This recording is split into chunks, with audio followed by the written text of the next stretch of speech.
사람은 이상하게도 모른다는 말을 참 어려워합니다. 잠시만 기다려도 될 일을 확신하려고 달려듭니다. 누군가의 표정 하나에 마음이 흔들리고 한마디 말에 관계를 끊습니다. 저 사람은 나를 무시했어. 저 일은 분명 실패야. 그렇게 우리는 단숨에 판단을 내리고 마음속 재판을 벌입니다. 하지만 정약용 선생은 말했습니다. 성급히 확신하고 판단하지 마라. 이것부터 해도 늦지 않는다. 그 한 문장은 삶의 속도를 늦추라는 충고가 아니라 보는 법을 바꾸라는 가르침이었습니다. 우리가 흔히 착각하는 게 있습니다. 빨리 판단하는 사람이 유능하다고요. 세상은 빠르게 돌아가니 느긋하면 뒤처진다고요. 하지만 그 속도는 대체 누구를 위한 걸까요? 확신은 우리를 안전하게 만들어주는 것 같지만 사실은 생각을 멈추게 합니다. 예를 들어 어느 직장에서 이런 일이 있었습니다. 한 직원이 회의 시간마다 말을 아꼈습니다. 상사는 의욕이 없구나 생각했고 동료들도 저 사람은 무책임해라며 거리를 두었습니다. 하지만 나중에 알게 된 건 그 직원은 말더듬증이 있어 누군가의 말을 자르지 않으려고 순서를 기다리고 있었던 겁니다. 그 한 가지 사실을 알고 나자 모두가 부끄러워졌습니다. 판단이란 게 그렇습니다. 정보가 절반밖에 없는데 우리는 전체를 본 듯 행동합니다. 그리고 나중에 진실이 드러나면 그때는 이미 상처가 깊어져 있죠. 사람은 본능적으로 확신을 원합니다. 불안하기 때문입니다.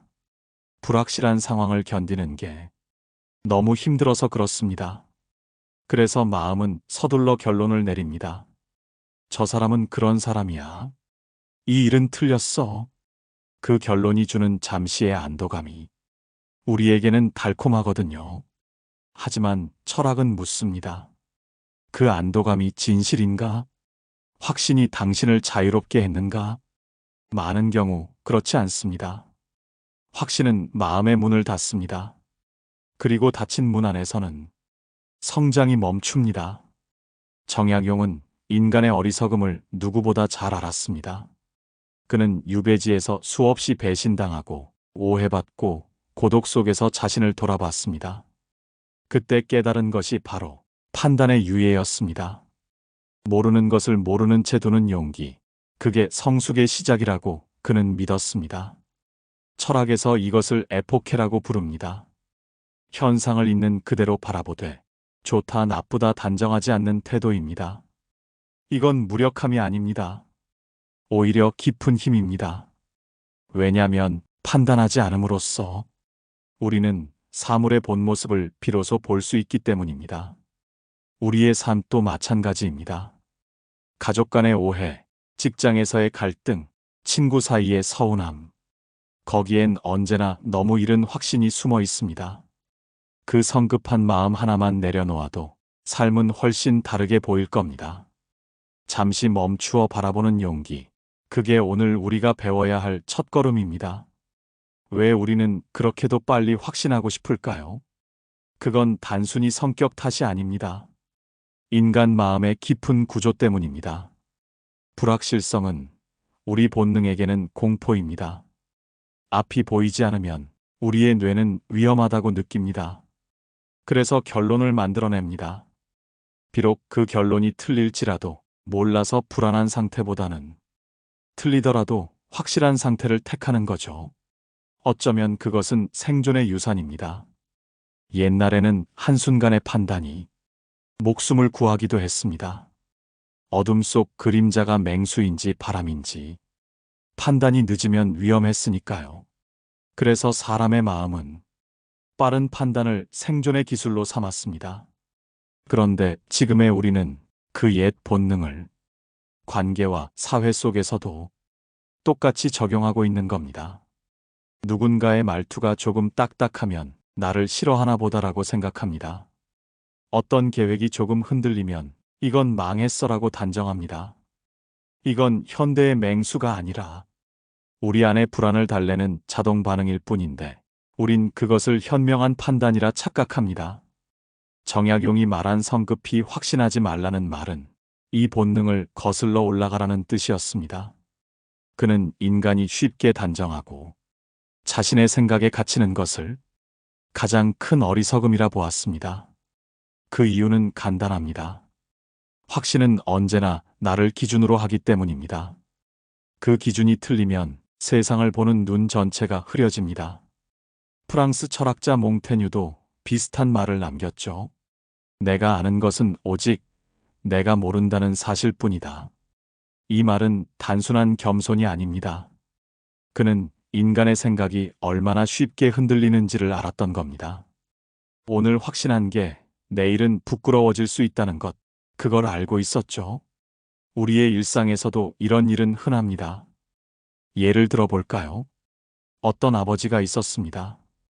딸이 대학 졸업 후 몇 달째 취업 준비를 하지 않자 화를 냈습니다. 요즘 애들은 다 나약해. 내가 너 그 나이엔 벌써 가족을 먹여 살렸어. 그 말에는 딸을 위한 걱정도 있었지만 사실은 자신이 옳다는 확신이 섞여 있었습니다. 그 확신은 딸의 마음을 닫게 만들었습니다. 그녀는 스스로 말했죠. 아빠는 늘 내가 어떤 사람인지 듣지 않아요. 자기 생각이 맞다는 얘기만 해요. 아버지의 사랑조차 확신으로 굳어지면 상처가 됩니다. 관계는 틀렸다는 걸 증명하는 싸움이 아니라 서로의 다름을 배우는 과정인데 말이죠. 우리가 확신에 기대는 이유는 결국 두려움입니다. 세상은 예측할 수 없고 사람의 마음은 늘 변하니까요. 그 변화를 마주하는 것이 불안해서 우리는 마음속에 작은 안전한 세계를 만듭니다. 그 세계의 이름이 바로 확신입니다. 하지만 그 세계 안에서는 새로운 가능성이 자라지 않습니다. 의심하고 질문하고 머뭇거리는 시간 속에서만 사람은 성숙해집니다. 확신은 마음에 닫힌 문이고 의심은 그 문을 여는 열쇠입니다. 정약용이 남긴 문장 속엔 그의 고독이 배어 있습니다. 그는 세상을 향해 말하지 않았습니다. 먼저 자신에게 말했다고 합니다. 성급히 확신하지 말자. 내 생각이 옳다는 그 순간 나는 진리를 등진다. 이 말이 오늘 우리에게 주는 교훈은 단순한 도덕이 아닙니다. 그건 인간이 불안을 견디는 법, 즉 성숙의 훈련을 가리키는 말입니다. 확신하지 않는 용기, 그건 단순히 머뭇거림이 아닙니다. 세상을 깊이 바라보는 눈의 시작입니다. 확신을 내려놓는 일은 생각보다 훨씬 어렵습니다. 특히 가까운 관계일수록 그렇습니다. 가족, 배우자, 직장 동료처럼 매일 부딪히는 사람들에게는 우리가 이미 익숙한 판단을 갖고 있기 때문이죠. 저 사람은 늘 자기 주장만 해. 그는 절대 변하지 않아. 나는 이미 그 사람을 알아. 이런 문장은 마음을 편하게 하지만 그 순간부터 관계는 멈춥니다. 한 중년 부부의 이야기를 들어볼까요? 남편은 오랜 세월 아내가 무뚝뚝하다고 느꼈습니다. 함께 식사해도 대화가 짧고 생일 선물에도 별 반응이 없었습니다. 남편은 속으로 확신했죠. 이 사람은 나에게 정이 없어. 그 믿음은 오랫동안 쌓였습니다. 그런데 어느 날 남편이 아내의 오랜 친구에게서 뜻밖의 이야기를 들었습니다. 언니가 당신 얘기 많이 해요. 당신이 힘들까봐 걱정이 많대요. 그 순간 남편은 깨달았습니다. 아내는 표현이 서툴렀을 뿐 사랑이 없던 게 아니었습니다. 판단 하나가 얼마나 사람의 마음을 가릴 수 있는지 그는 그날 처음 실감했습니다. 이 이야기는 단순한 오해의 해프닝이 아닙니다. 우리가 관계 속에서 얼마나 자주 결론부터 내리는지를 보여줍니다. 우리는 상대의 행동을 보기보다 내가 이미 만들어 놓은 이미지로 그를 봅니다. 그 이미지가 편리해서 생각을 덜하게 되거든요. 하지만 판단을 미루면 그 사람의 진짜 마음이 보이기 시작합니다. 이건 철학의 언어로 경청의 미학이라 부를 수 있습니다. 듣는다는 건 말을 들을 준비를 하는 게 아니라 판단을 멈추는 행위이기도 합니다. 그때 생기는 침묵이 관계를 회복시킵니다. 직장에서도 마찬가지입니다. 어떤 팀장은 늘 지각하는 후배에게 짜증이 났습니다. 게으른 녀석. 그렇게 단정했죠. 하지만 어느 날 그 후배의 손목에 있는 붕대를 보았습니다. 퇴근 후 아픈 어머니를 간병하느라 밤새 잠을 못 잔다는 걸 알게 되었죠. 그때 팀장은 말했습니다. 나는 그를 게으르다고 판단함으로써 자신을 유능한 사람으로 만들고 있었어요. 우리는 누군가를 판단할 때 사실 그를 평가하는 게 아니라 자신의 불안을 가리고 있는 경우가 많습니다. 그걸 정약용은 이미 알고 있었습니다. 그는 사람을 논하지 말라. 그 또한 변하는 존재인이라라고 했습니다. 이 말 속에는 인간에 대한 깊은 이해가 있습니다. 사람은 하루에도 여러 번 바뀝니다. 기분, 환경, 상황, 마음의 무게. 그 어떤 것도 고정되어 있지 않습니다. 그런데 우리는 그 변화의 틈을 보지 못하고 너는 원래 그런 사람이야 라며 규정합니다. 그 규정이 관계를 죽입니다. 반대로 판단을 미루는 사람은 관계를 살려냅니다. 그는 잠시 멈춰서 묻습니다. 혹시 내가 모르는 사정이 있을까? 내가 틀릴 수도 있지 않을까? 이 질문 하나가 대화를 바꿉니다. 판단을 유예하는 건 지적인 행위이자 감정의 절제입니다. 화가 나도 억울해도 한 걸음 늦게 말하는 힘.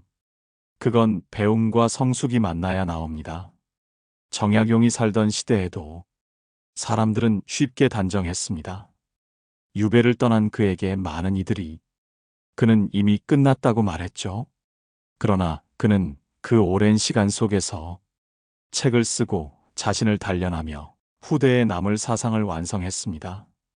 그의 삶 자체가 판단을 미루는 자의 승리였던 셈입니다.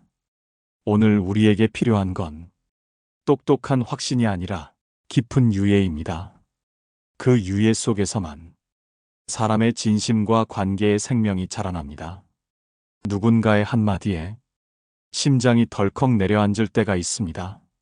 그 말이 의도한 것인지 아닌지도 모른 채 우리는 곧바로 판단합니다. 저 사람, 나를 무시했어. 그건 나를 향한 공격이야. 그리고 그 순간 마음은 이미 상처받은 쪽으로 기울어 있습니다. 이럴 때 필요한 게 있습니다.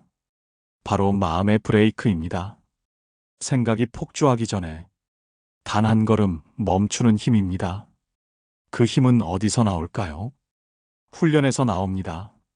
정약용이 말한 성급히 확신하지 말라는 가르침은 단순히 정신을 차리라는 말이 아니라 매일의 사소한 훈련을 의미합니다.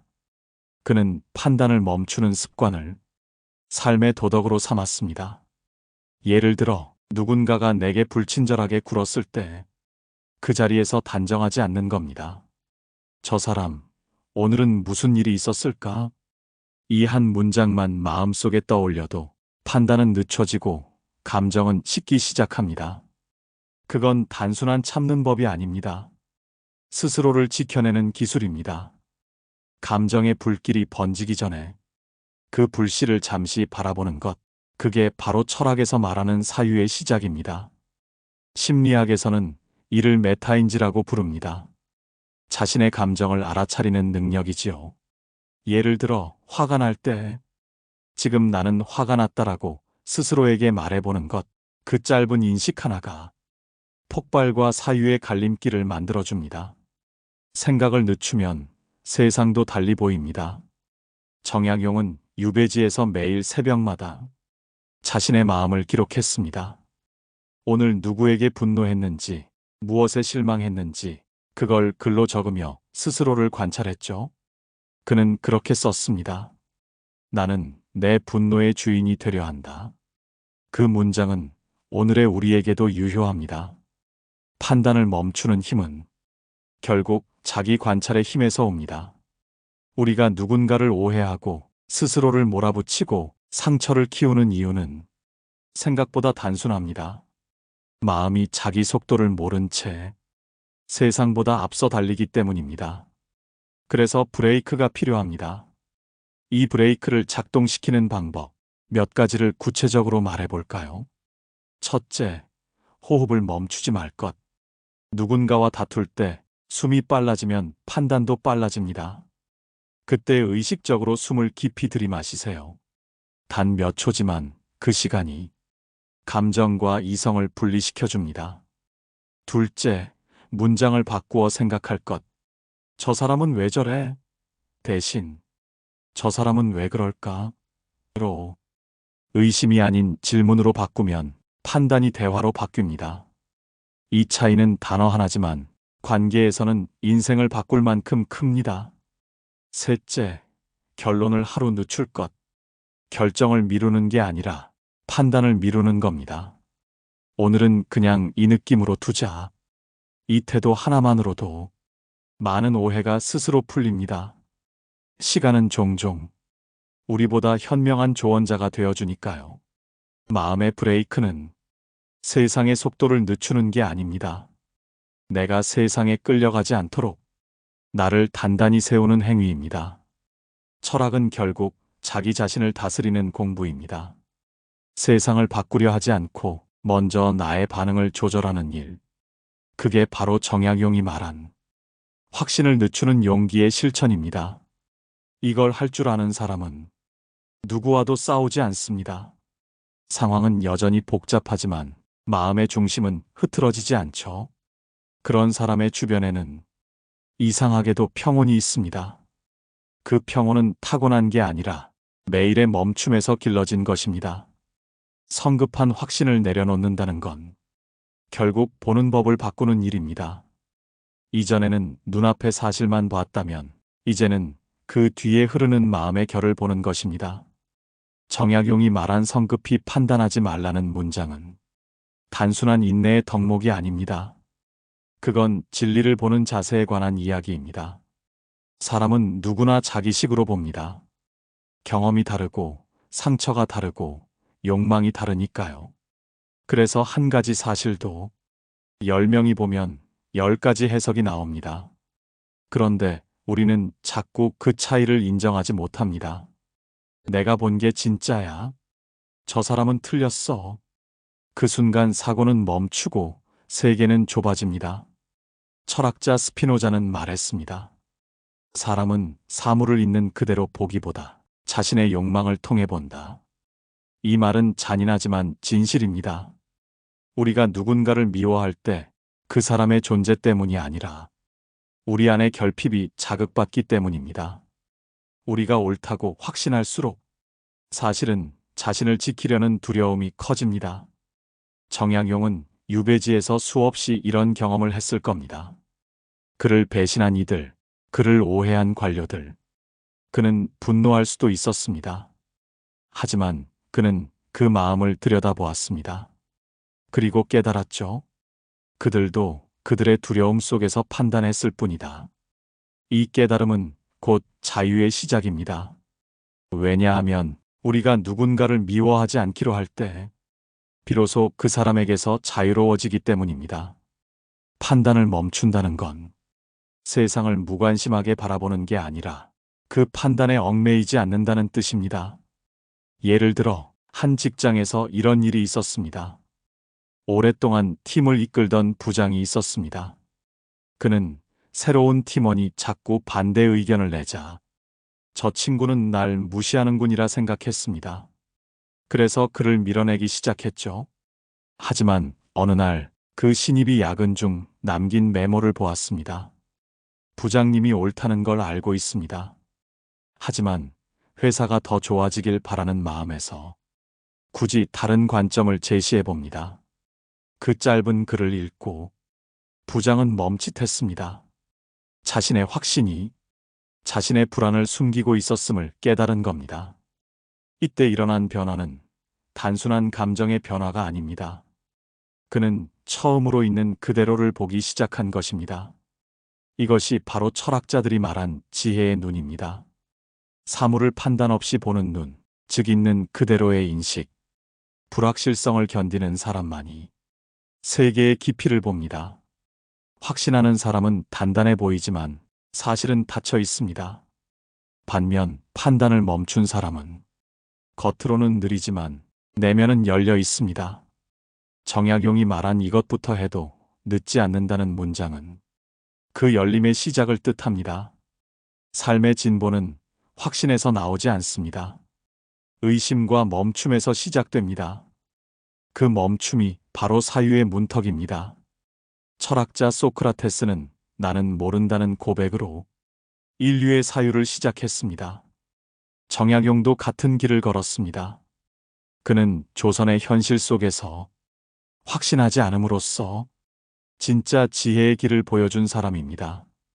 지혜로운 사람은 결론보다 질문을 사랑합니다. 판단하지 않음으로써 사람을 있는 그대로 바라봅니다. 그 눈앞에서는 누구도 완전히 나쁘거나 완전히 옳지 않습니다. 그냥 그렇게 존재할 뿐이죠. 그 시선이야말로 자유의 시선입니다. 그 눈을 가진 사람은 세상에 휘둘리지 않습니다. 확신이 흔들릴 때조차 자신을 잃지 않습니다. 우리는 살아가면서 늘 긴장 속에 있습니다. 누군가의 표정 하나에도 말 한마디에도 의미를 부여하고 그 의미 속에서 스스로를 올가맵니다. 그 말의 진짜 뜻은 뭐지? 저 얼굴은 나를 싫어해서일까? 혹시 내가 틀렸던 걸까? 이 질문들은 겉으로는 생각 같지만 실은 불안의 반응입니다. 우리는 세상을 판단해야 마음이 안전하다고 느낍니다. 그런데 그 판단이 너무 많아지면 우리 마음은 쉴 틈이 없어집니다. 정약용은 이런 인간의 마음을 잘 알았습니다. 그는 관직에서 쫓겨나고 억울한 누명을 쓰고 사람들에게 외면받으며 긴 세월을 보냈습니다. 그 고독의 시간 속에서 그는 깨달았습니다. 확신을 버리면 마음이 조금씩 편안해진다. 이건 단순히 포기의 편안함이 아닙니다. 판단을 내려놓는 순간 우리는 세상을 통제하려는 욕심을 내려놓게 됩니다. 그때 찾아오는 건 허무가 아니라 평온입니다. 한 철학자가 이런 말을 했습니다. 평화란 아무 일도 없는 상태가 아니라 판단하지 않는 마음의 상태다. 그 말처럼 우리의 불행은 대체로 사건이 아니라 해석에서 시작됩니다. 같은 일도 어떤 사람은 운명으로 받아들이고 어떤 사람은 불공평으로 여깁니다. 이 차이는 지능이 아니라 마음의 결입니다. 판단을 멈추면 그 결이 부드러워집니다. 딱딱하게 굳어있던 자아가 풀어지고 세상과의 마찰이 줄어듭니다. 한 여성의 이야기가 있습니다. 남편이 퇴직 후 집에 있는 시간이 많아지자 하루에도 몇 번씩 잔소리를 하게 되었다고 합니다. 저 사람은 왜 저렇게 게으를까? 내가 말해야 움직이네. 그렇게 생각할수록 마음이 불편했습니다. 그러던 어느 날 그녀는 문득 정약용의 글귀를 떠올렸습니다.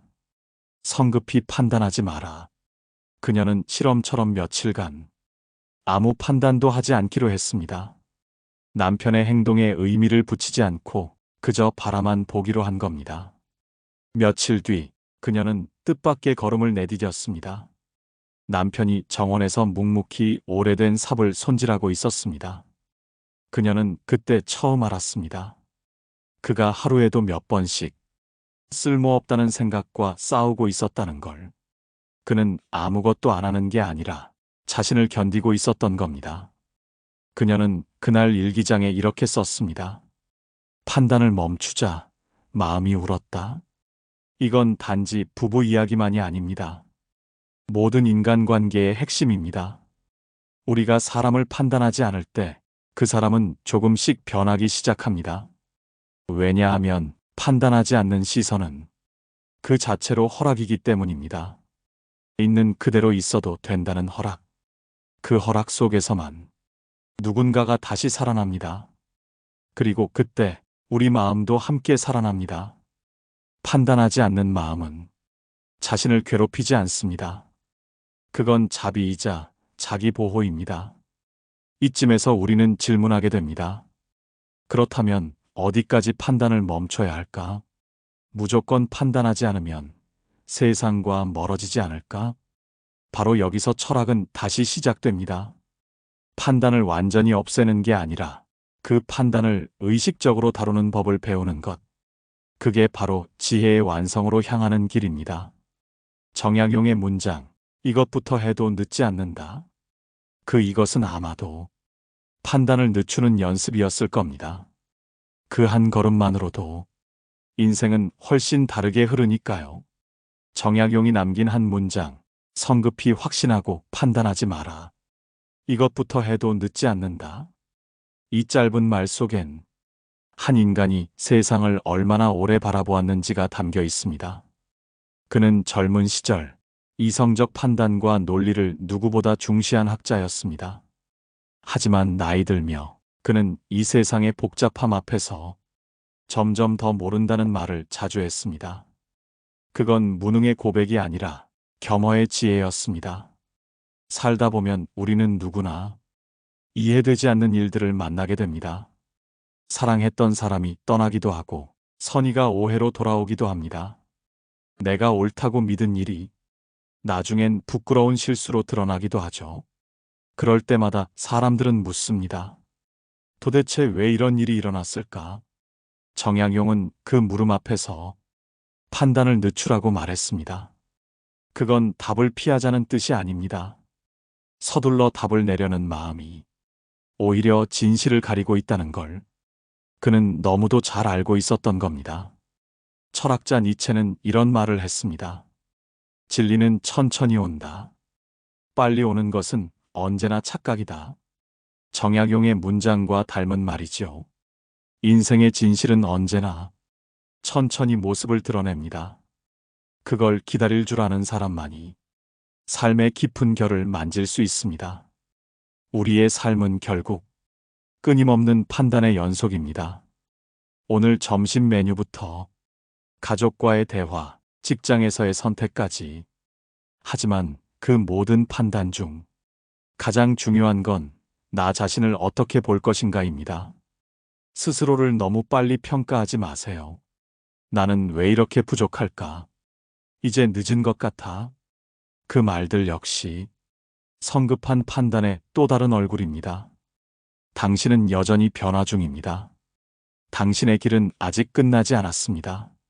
정약용이 말한 이것부터 해도 늦지 않다는 말은 늦은 나이에도 배우고 이미 상처받은 마음에도 희망을 품으라는 뜻입니다. 판단을 늦추는 건 곧 삶을 포기하지 않는 방식입니다. 서둘러 결론을 내리지 않겠다는 것은 아직 가능성을 믿겠다는 뜻이니까요. 우리의 관계도 마음도 때로는 조금 느리게 움직여야 합니다. 사람을 알기까지는 시간이 걸리고 진심이 전해지기까지는 침묵이 필요합니다. 그 느림 속에서만 우리는 진짜 의미를 발견합니다. 삶은 결국 하나의 기다림입니다. 진실이 드러나기를, 상처가 아물기를, 사람이 변하기를. 그 기다림의 자세가 곧 철학의 자세입니다. 정약용은 세상의 끝에서 이렇게 남겼습니다. 마음이 조급하면 사물을 잃고 판단이 빠르면 사람을 잃는다. 그가 마지막까지 지키려 한 건 느림 속의 지혜였습니다. 오늘 당신의 하루가 불안하고 세상이 답답하게 느껴진다면 이 한 문장을 떠올려 보세요. 성급히 확신하지 마라. 이것부터 해도 늦지 않다. 그건 단순한 교훈이 아니라 삶을 지키는 철학적 주문입니다. 한 걸음 늦게 판단하는 그 순간 당신은 이미 한 걸음 더 깊어지고 있는 것입니다. 그러니 오늘은 확신하지 말고 바라보세요. 판단하지 말고 들어보세요. 그 작은 멈춤이 당신의 마음을 살리고 당신의 세상을 바꿉니다. 그리고 그 느림의 끝에서 비로소 당신은 깨닫게 될 겁니다. 진짜 지혜는 늦게 오는 확신 속에 있다. 감사합니다. 깨달음의 광장이었습니다.